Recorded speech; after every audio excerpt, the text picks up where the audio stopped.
का गलत तरीके से इन्होंने यहाँ के जो बिजली के अधिकारी हैं ये गलत तरीके से जो मेरे खिलाफ मुकदमा दर्ज किया था माननीय हाई कोर्ट का, मैंने उसमें दायर किया था उसके खिलाफ। और उसमें मुझे क्या बोल एक तो सुकून, थोड़ा सा राहत की चीज़ मिली है कि उन्होंने ये चीज़ कही है कि ये चीज़ जो किया था मुकदमा, जो जुर्माना डाला था वो गलत तरीके से डाला था।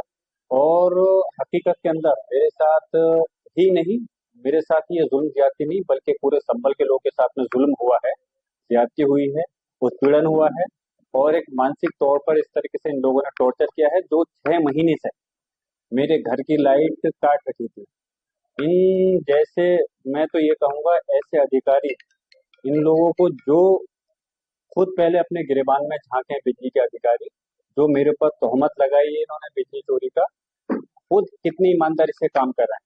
जबकि मैं गारंटी से कहता हूँ कि मैं तो पूरी ईमानदारी से काम कर रहा हूँ।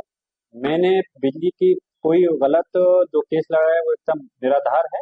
और मेरे घर पे मीटर भी लगे थे और सोलर भी का भी 10 किलोवाट का लगा था, लेकिन उसके बावजूद झूठा मुकदमा दबाव में आकर लिखा गया है।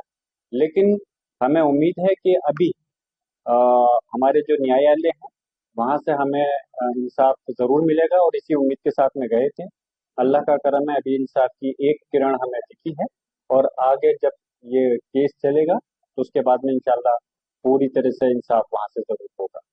सर बताइए। हाँ है, मैं ये कहूंगा कि ईद उल अजहा हमारा त्योहार है, और हमारा संवैधानिक अधिकार है कि हम किसी भी मजहब को इस मुल्क के अंदर, इस हिंदुस्तान के अंदर किसी भी त्योहार, किसी भी मजहब को अपना सकते हैं अपनी मर्जी से, और उसकी त्योहार को अपना मना सकते हैं।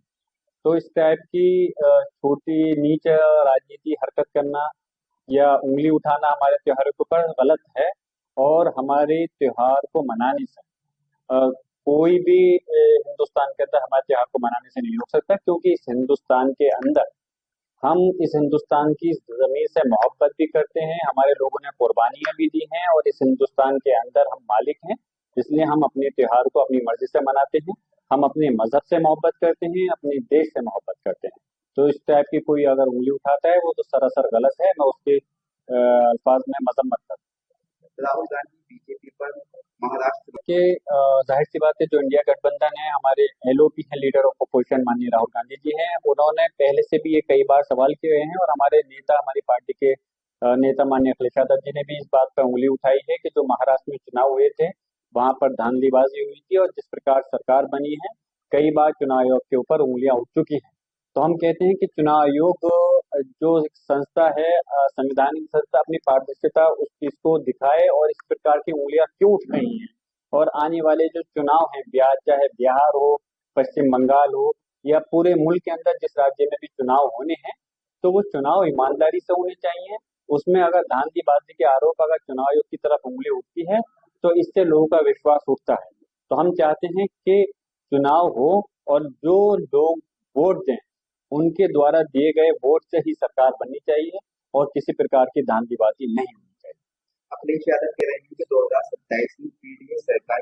देखिए, अधिकार है, हमारे पार्टी के नेता हैं, हमारे नेता माननीय अखिलेश यादव जी ने कहा है, तो हम उम्मीद करते हैं कि जो चीज अगर भाजपा की सरकार में नहीं हो पा रही है, तो हम जब समाजवादी की सरकार बनेगी तो उस चीज को अमली जामा पहना करके, जैसे माननीय अखिलेश यादव जी ने कहा, तो यकीनन पहले से हमारे नेता ने कहा है, तो उस चीज को जरूर पूरा कर करके दिखाएंगे, सिर्फ कहने के लिए नहीं, करेंगे उसका।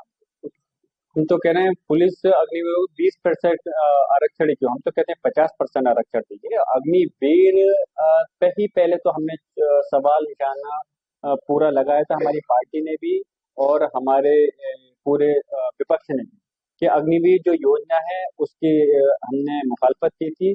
और सिर्फ चंद साल के लिए ही क्यों अपना इस प्रकार की नौकरी ला रहे हैं। आप परमानेंट नौकरी दिए, जिस तरह से सेनाओं के अंदर होता है।